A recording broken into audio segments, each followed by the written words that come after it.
Listen, guys, welcome to the Well Podcast. I'm here with my guest, Isaac Abankwah. Well, it's so good to have you on the podcast. Thank you so much for having me.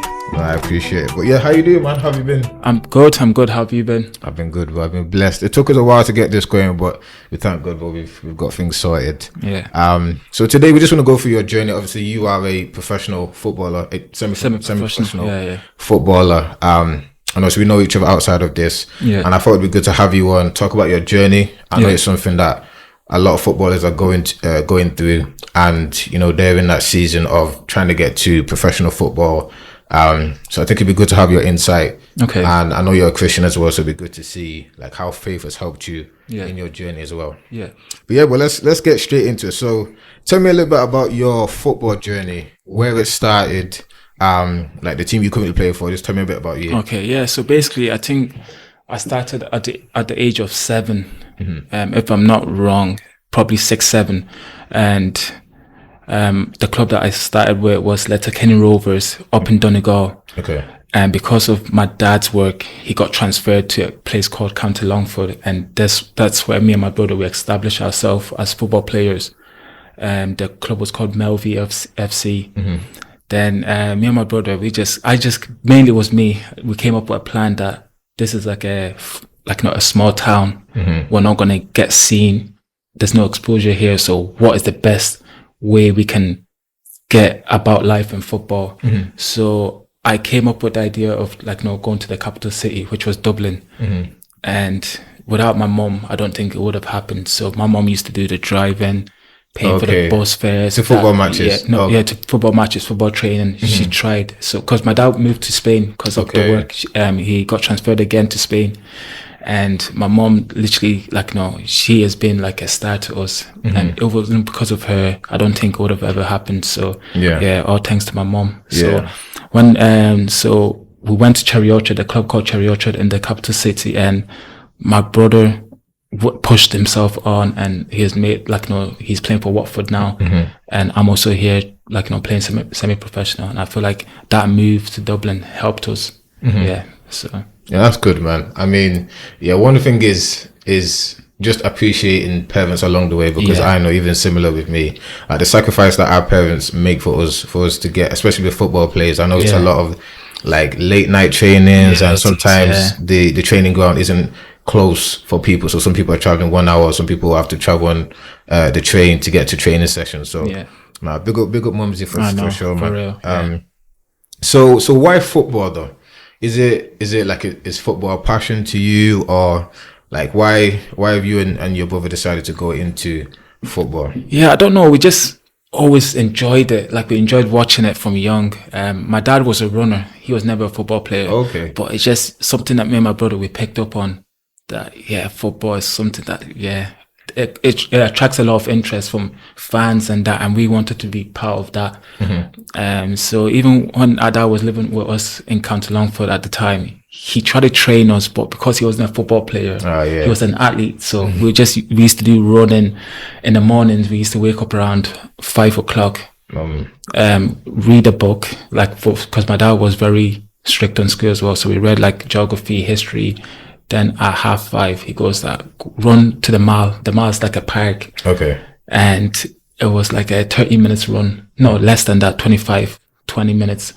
So we used to run around the mall, come back, run home, wash ourselves, get ready, go to school. Mm-hmm. And I'm telling you, I was so tired in school. All of this before school as well? Yeah, because my dad was like, if football is where you want to go at, you need to put books ahead as well. Mm-hmm. So I'm going to allow you to play the football, but at the same time, the books need to be there. So we needed to, show that we're able to do both. Yeah. So that makes a lot of sense. Yeah. So I know your brother plays for Watford right now. Yeah. But between you and him, who's better? When we were younger. Man said when we were younger. When we were younger, I felt like my name was out and about more, because obviously I used to be a midfielder, and I used to score a lot of goals in that. And he started playing with my age group. Okay. And that's when we start to see that he could go somewhere because he was built like a football player, playing with my age group as well. So and he did very well. I really enjoyed him playing with me. Yeah, we used to push each other on as well. So but I'd say because he was playing with my age group, he was playing for 3 age groups. Imagine. So I would say he was better. But I was only playing for my age group and 1 age group above. Right. Okay. So but he was playing 3 age groups. So that would have caused him to obviously develop a lot faster. So he got more time in training, more time on the ball and all that. So it helped him a lot. No, that makes a lot of sense. And I know as well you mentioned that obviously your dad had you doing a lot of running as well. So that means obviously I know football is a very physically tasking sport. So obviously that means your stamina must be 10-10. It's high, It has to be. Yeah. No, for sure. That's good. So obviously you've spoken to me about, like how your day-to-day is. And obviously you're doing semi-professional, so you probably have work on the side. So tell me a little bit like what a day in the life of Isaac looks like as a semi-professional footballer. Well, Monday to Fridays, I start off like I wake up around 6:30, get ready by 7. I don't want to get this wrong. Actually, by 7:45, I leave the house and I get to work around 8:30, and I'm a teaching assistant. Because it goes well with my football, the time schedule, everything is just perfect. So I get to work around 8:30, and on a Monday after work, I'm free. Like that's when I get to rest. But on a Tuesday, it's either we have training, but most of the time it's match day. So after work, I finish work around 4:00. I get home and I've got like 30 minutes to get ready, to get my bag, which I've packed in the morning. On the Tuesday morning, so I get my bag, quickly get some snacks or something to eat, then boom, out the door again. So literally for Tuesday, my whole day is work and football. Wednesday, back to work. So after football, you might be tired. Sometimes you might not get enough sleep in. Then you have to go again. Wednesday morning. Wednesday morning, then I'm back in work. Then after work, like I'm so like, that happiness that you get that, I'm finished work, I'm going to rest now. So Wednesday I get time to rest again. Then Thursday it's work, then training. Every Thursday is training. Then Friday is back to work, then rest, recover, then match day on Saturday. This a lot, bro. This a lot, I know. A lot of semi-professional football players, they do that, and we do go through a lot that people don't notice as well. So Okay, so tell me about some of the sacrifices that people don't see. And obviously you've spoken about like how your schedule is and how physically demanding it is. It's just football, training, work, get home, and there's not a lot of time maybe for rest and recovery and for you to just rest in general. But tell me about some of the sacrifices, even for you playing at the level you are. I think you're playing step 4 at the moment. Step 3, Step 3, and you used to play in step 2, step 2, sorry. So tell me about some of the sacrifices that people don't see that is required, even for a semi-professional player to play at the level that you're playing at. I just feel like it's all about your work outside football. Like if you really want to push yourself, I feel like the training that you get outside also really helps.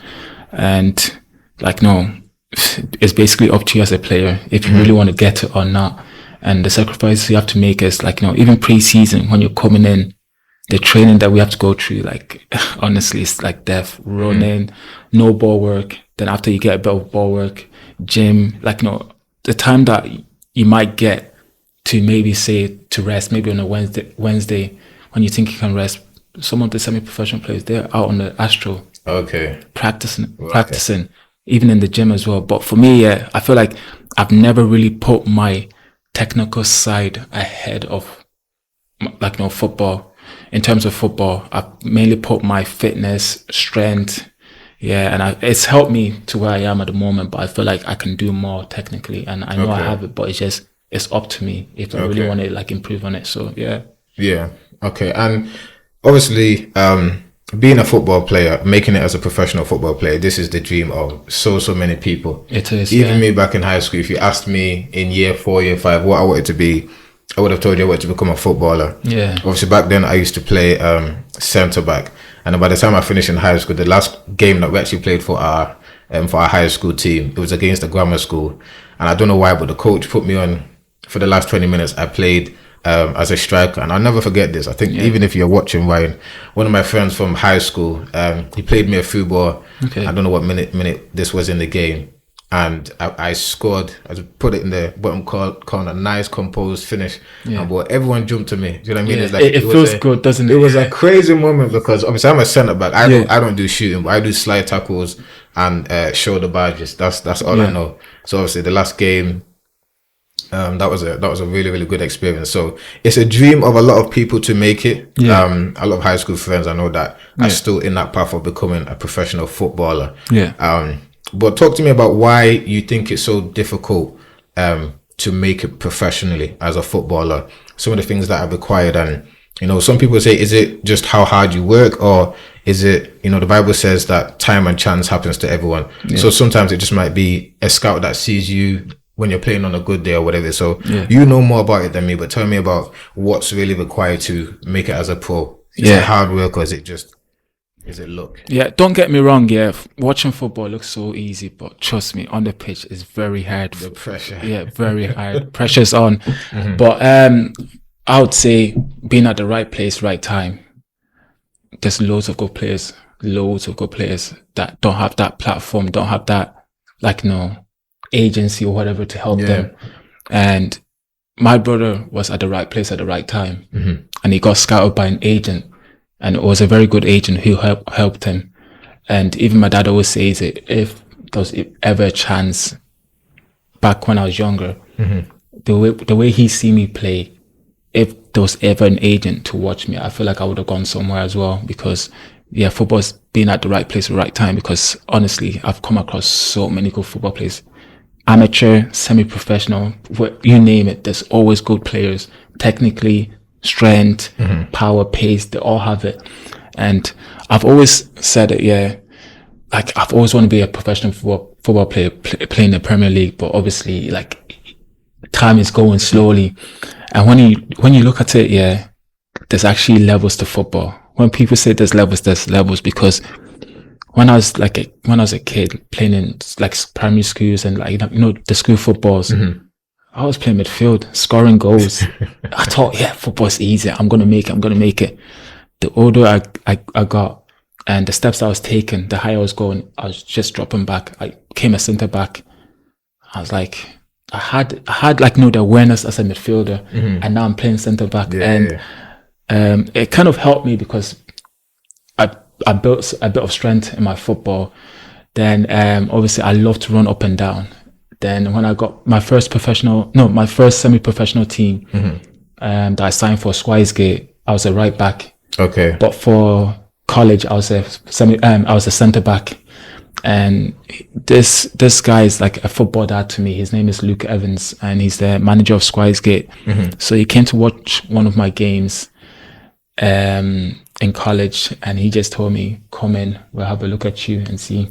Straight away he changed my position, because I was a centre back and I used to be tall, big, but when I got into my first semi-pro, there was players bigger than me. Everyone's big so now. I just got pushed to the right hand side. So that's why I had to start developing my game. And that's what I'm saying, football, there's so many good players. From a centre back, I'm getting moved to right back. That's actually, that's not even half bad, because it's not. Some people will start in a strike and they'll go from, or some wingers. That's what I mean. There's levels. Down, and then they end up, do you know what I mean? So honestly, there's levels, and some managers might prefer you in a different position to what you believe you're good at, because they see it.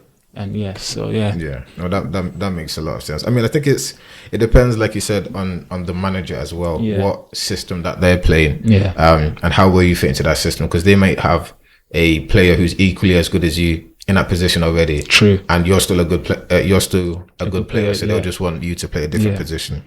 So tell me about some of the setbacks and rejections that you've had as a semi-professional player, and how you was able to navigate that to where you are now. So I've always said this, I've been very open about this to young players and every player that asks me questions about it. But the darkest moment in my life in terms of football was playing for Macclesfield. Really? Yeah, the FA Cup. Now you know. Yeah, I know. So basically, when I first went in, so good. everything is set up professional. And you know, when you go and you're so like eager to impress, and that's what I done. Train very hard. Like, anything that they asked of me, I was there to do it. And I signed, and I thought, yeah, this is like, a start of something. Then I realized that, like, I was training very hard, and I'm still not in the squad. Not even I was on the bench for the first game. I didn't get to come on. And after that, I was training very hard, still not getting game time. And I was thinking, you haven't even given me that opportunity to like play. Yeah, to even prove yourself. Yeah. Been on the bench once, played. Then after, there was I forgot, Cheshire Cup against Runcorn Linnets, and I played right back. And I think I was the captain, if not captain. No, I don't think I wasn't the captain then.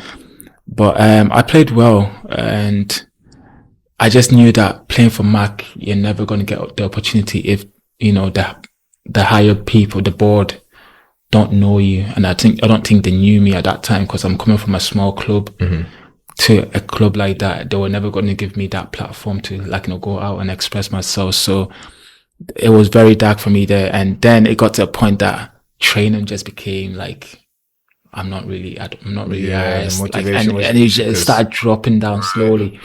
Then I spoke to one of the board members, and I just said that, you know what, what is going on here? I need to get some game time. I need to go somewhere and play. And to be honest, they did very well with helping me. So they got me a club called Stockport Town, and it was at that time Mac was in step 4.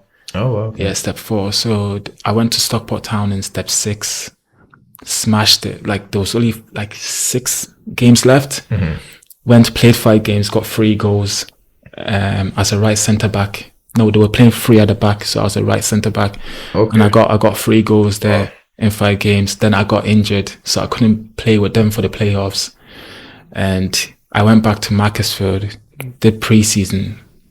The manager, the board, they were buzzing to have me back for pre-season, saying that I look like a new player, because I was in the gym, like I was proper going at it in the suburbs. So they said that physically I look strong, and obviously they gave me the chance in pre-season, and I felt like I did okay. But then after they said that, you know what, we're going to send you out on loan again to Stockport Town. I said, no, I'm not going back to Stockport Town. It's too low for me. Step 6. I've done it. I'm not going to do it again. And I said that there was an interest from Wythenshawe Town, because I played against the manager. He was at Cheadle Heath, and I played against him. So he got appointed as the manager of Wythenshawe Town, and he was texting me all summer, and I was like, no, I'm going back to Macclesfield. I'm going back. So I did pre-season with Macclesfield, and then when Mac told me that, they want to send me back out on loan, step 6, I said, no, I'm not doing that. I might as well just play step 5 or so, or step 4.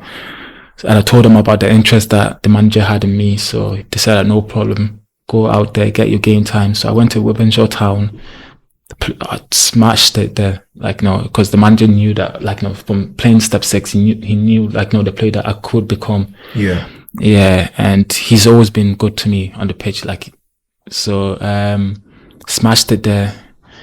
Then I just told the manager at Wythenshawe Town that, can I just stay here? I don't want to go back to Mac. Because they said that we will offer you a contract if you want to stay here. I said, you know what, I'll take it. So that's what happened. No, that's good, man. That's a journey. It is. It was like a short period, but there was a lot going on in between that. Yeah, that makes a lot of sense. So how does that look like when, like you said, you're training so hard, you're putting so much work in, and you're not getting any game time? Because I know a lot of players will, they will feel like, okay, I'm in the gym, I'm training hard, I'm going above and beyond, going the extra mile, doing what most players aren't doing. And you can't even put me on the bench, you can't even give me, 10 minutes game time. Going through that period, how was your mental, obviously that would have taken a lot of mental resilience. It did. So what was that like for you? And what would you say to a player that's, okay, I'm training and I'm still not being given a chance? Like you said, football is a game where it's not just about how good you are, but it's about who sees you. And I've spoken to other professionals as well, and they've spoken about how it's your reputation at a club. Like if the club knows you, if the manager knows you, if you've already built a reputation with them, they're going to give you more of a chance because they know you, rather than just taking a bet on a player that they don't really know. Yeah. So talk to me about that resilience that you needed during that time. I'm just saying, like, patience is like very good. It's a key part of football. Thing football, being patient. Obviously, I was patient to a certain amount of time. And then you said no. Sorry. I said, and then you said now. Yeah, and then I said now because I know, like, I'm still young. I need to get loads of game time in, because for me, I've always known in the back of my mind that having a good football CV, it helps a lot. It will take you, like, to a long place. So I just knew that let me go out there, get so many game time in, and it will help build my football CV. And it did, because I got promotion with Winshaw Town. Yeah, so what I'll say to the young players that are coming into today's game, that, like, are in the dark place or whatsoever, go out there, go get game time, express yourself, and that's the best advice I can give you. Yeah, no, amazing. I think that's amazing advice. Obviously I know you're a Christian as well. Yeah. So how has, during that period as well, but just in general, how has your faith helped you with football? And how does it continue to help you, when you go through challenges, just on a day-to-day basis, even when things are well? How has your faith intertwined with football? Yeah, obviously, I don't really speak about my faith to the squad, but my dad is a pastor. I don't think no one knows. Okay. Yeah. So first time you guys heard it. Yeah, I know. So yeah, my dad's a pastor, and just grown, like, from young, I just going to church always made me feel at peace. And what happened at Mac, so basically I stopped going to church when I came here for a bit, and what happened at Mac just brought me back to my feet, saying that, it could be the fact that I'm not at peace again. So I started going to church again, and it's just like, being at the presence of the Lord. And it just, there's a verse that I really like, because there was even a time that I just wanted to stop football, like, because I was like, nah. It was just, in the back of my mind, I didn't want to stop, but at the same time, it was like, football's tough. Sometimes it's not going my way. Is there any point of playing it anymore? So there was a Bible verse that I used to read, like, it's still there with me, like, and I still follow the Bible verse. It was Matthew chapter 6, verse 21. If you want me to read the script, it's something like, where your treasure is, there your heart. So in my heart, I just feel like football and God, and that is my treasure. And I just want to keep that and just focus on that and just keep pushing. And that's the quotation that's really helped me in today. Like, I just keep that in the back of my mind, saying that no matter what happens, I'm never going to quit. Yeah, because that is my treasure, having God and football. So, no, that's amazing. I think that's an amazing mentality to have. And it's so good to keep grounded as well on like in your process of becoming, and on your road to becoming a professional, because you're going to get to that point, I believe, as well. Where you're playing professional football, and when you're from roughly how many fans are you playing in front of at the moment? Is it like a few hundred? I'd say around 400 to 500. 400 to 500. On a good day, you probably might be pushing 600. Okay. So obviously going from that to, let's say you're playing for Bible Club Manchester City, and you've got 50, 60,000 fans, you've got, as soon as you sign for a big club like that, your followers on Instagram are going to go to the millions as well, a few 100,000. So how do you stay grounded when things are going your way? Like, as a footballer, when people make it, you probably know about ballers and God. I really think it's so beautiful what we're beginning to see in the football space with Christians, because you see that when someone is open about their faith, when someone is confident and bold in proclaiming the name of Jesus, what happens is other people that are Christians, other footballers, they just they not tend to ride the wave, but allows them to be more open about it. So you see when people are confident and you see people leading in that space.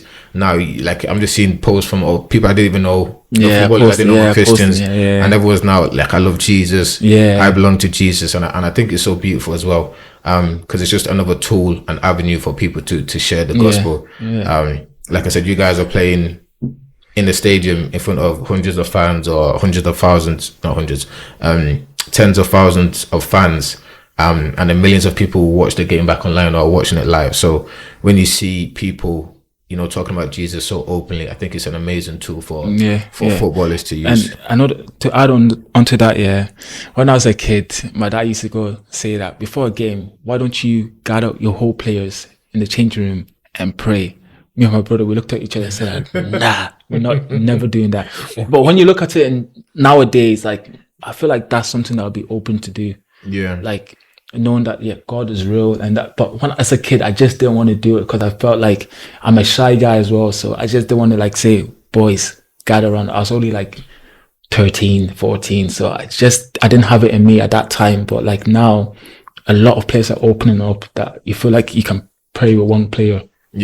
So and I'm very open about being a Christian. I feel like a lot of players are Christians as well, Muslims as well. So no, that's good. Actually, something that comes to my mind, I remember now when I used to play in high school as well. And similar, it's like when you're thinking about, okay, should we get the boys, those that are Christians or not Christian, but like, should we just get the team to play to pray before a game? And I remember the first time I did it, I felt so awkward. I was like, oh, like these guys must be thinking, bro, shush, man, let's just play. What are you talking about? What's this? Oh God, we thank you for today. Let the game go well. But after the first time I did it, and I think the first couple of times I did it, what happened was, like, as we continued to play games in high school, it's like before we would start, even the coach now would be reminding me, like, you know what I mean? Are you not going to do a prayer like for the game? So that's because obviously, you know what I mean? So obviously you pray, and that doesn't mean that you win, because you know what I mean? If you're praying and the other team is praying, then who's God going to answer? That's you know true, what I'm saying? So it's not more so about getting the win. It's just about, you know what I mean, playing in a way where everyone is safe. There's no anger. There's no, like, you're still showing the love of God even in your playing. So, do you know what I mean? Challenges, instead of going for someone's knee, like, you still show that you love that player in the way that you tackle in your sportsmanship. And because at the end of the day, we're all brothers and sisters. Like exactly. It said, So, who is Isaac beyond football? Let's put football to the side for now. Who is Isaac outside of football? Like I said, Isaac beyond football is a pastor's son. I didn't used to like the word, because, like, you know, sometimes when you be doing something, like the kids, they used to mess around with me. Oh, pastor's son, pastor. So I didn't like. I didn't like the sound of that. And that's another reason why I didn't like telling people that, oh, what my dad used to do. So what my dad is, because every time I used to tell them, like, people mess around, oh, pastor's son this, pastor's son this, and it's just from childhood. So but right now I feel like we're all mature about it, like, there's definitely that pressure. Even me, I'm not a pastor's son, but people know that I'm very active in church. I'm very open. No, it's always good. It's good about Christ and what I do, about my faith. But I think it's good because it keeps you in check as well. It does. Because the day that you misbehave, they'll let you know. It's just a tiniest of stuff, pastor's son, and I was like, nah. They definitely get onto you for sure. What does success mean to you right now at this point in your life? Success, right now, well, I have an aim, but being successful will be getting into full-time football. Whether it's non-league or League 2, League 1. But for me, if I was to say my aim will be try to get into League 1, League Championship if I can, before I retire from football. Bro, come play for Manchester City, bro. If it happens, it happens. But right now we have the aim is just to to get into League 1. No, that's good. That's good. Right now we have Mateus Nunes. He's playing right back as well. So if you come into the squad, bro, he can go and play his natural position. Yeah, I mean, a few more years and training, I might just be there. For sure, bro. Definitely. What is God teaching you in this season? Resilience and just teamwork. Because the team that we have right now is honestly one of the best groups I've been in terms of football, because we've all got each other. Outside football, we've all got each other. And I could hands down say it feels like family to me. Yeah. Because even outside football, we play games on like, together, like on WhatsApp, we're always messaging each other. On the pitch, we're always backing each other, checking up on each other. So it's just right now, the team that we've got, I feel like, we could do something good this year. Yeah. No, that's really good.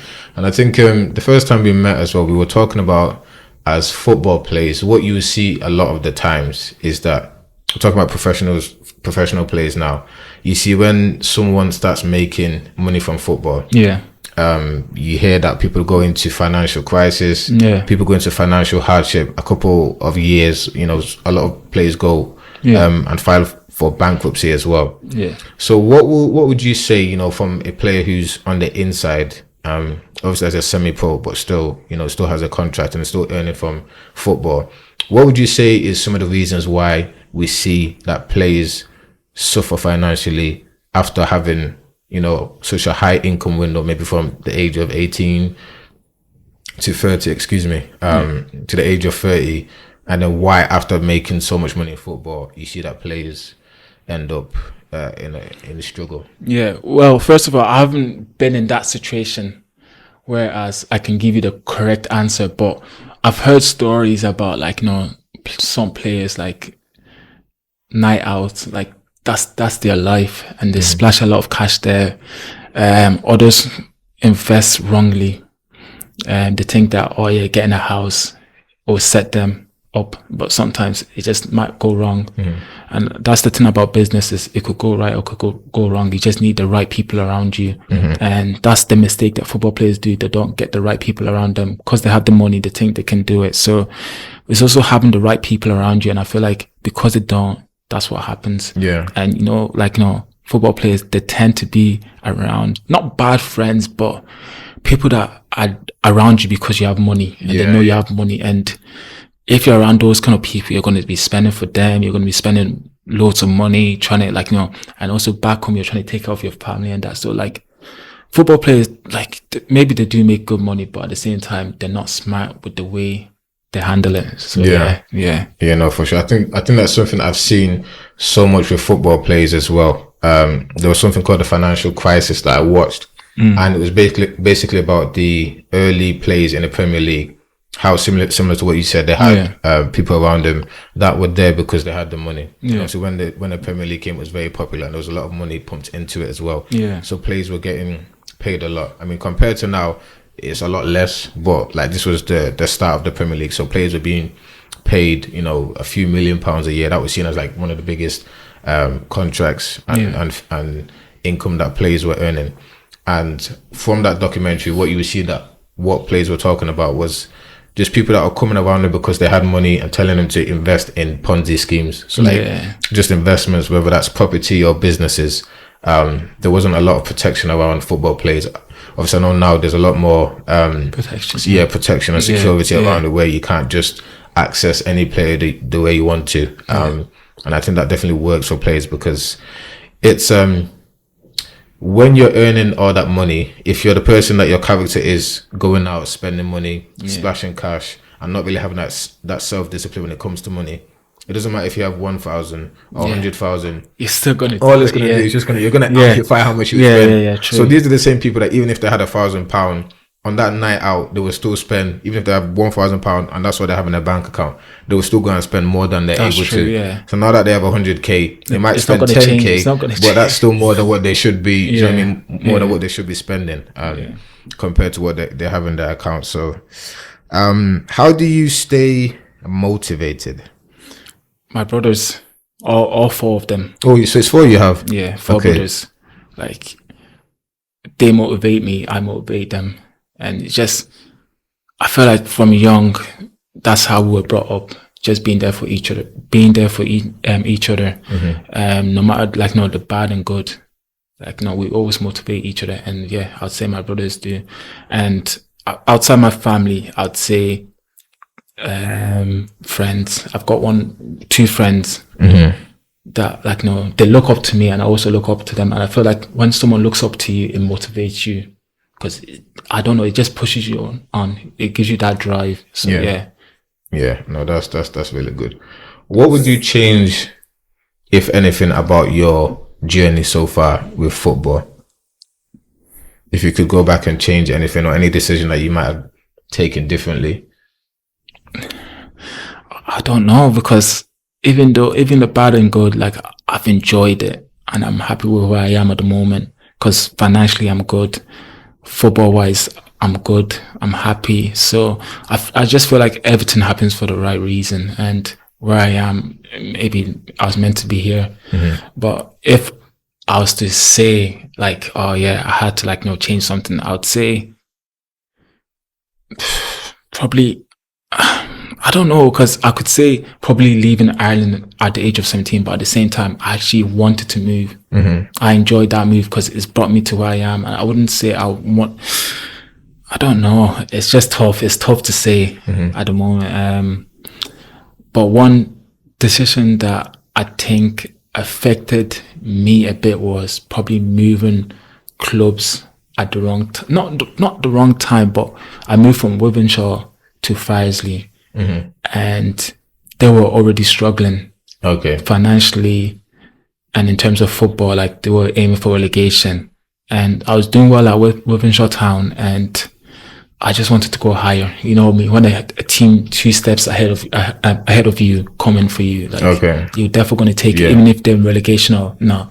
So I wouldn't say it's a regret, but at the same time, if I could change it, I might have been a bit patient and waited for a better move to come. But me moving to Farsley, well, what has happened has brought me to Bamber Bridge, and I'm actually enjoying life at Bamber Bridge. So it's just 50-50. Do you get me? So I just I mean, everything in hindsight is clear. Like, it's easy to look back and say, okay, I would have done this, I would have done that. But the beautiful thing is, every part of your journey has allowed you to become the person you are today. Exactly. And obviously, with your goals of being professional, becoming a professional player, there's going to be ups and downs, and your next opportunity could come from anywhere. So that's true. You never know what can happen. But listen, that's all the questions I have for you today. It's been an absolute pleasure speaking to you. And I think everything you've shared is really good, not only for younger players, but even players that are playing in higher leagues as well, because you spoke about your mental resilience. You spoke about your football life and your work life and the balance you've had, and how important faith has been in that whole process as well. But it's been a pleasure to have you. Thank you so much for having me. Thank you so much for coming. Thank you. Listen, guys, thank you for watching the video. It's been your host, Ayoladeji, with Isaac Abankwah. Subscribe, comment, let me know who else you guys want to have on the podcast. We've got a lot coming this year. Have a blessed week, and we'll see you next time. Peace. Take care.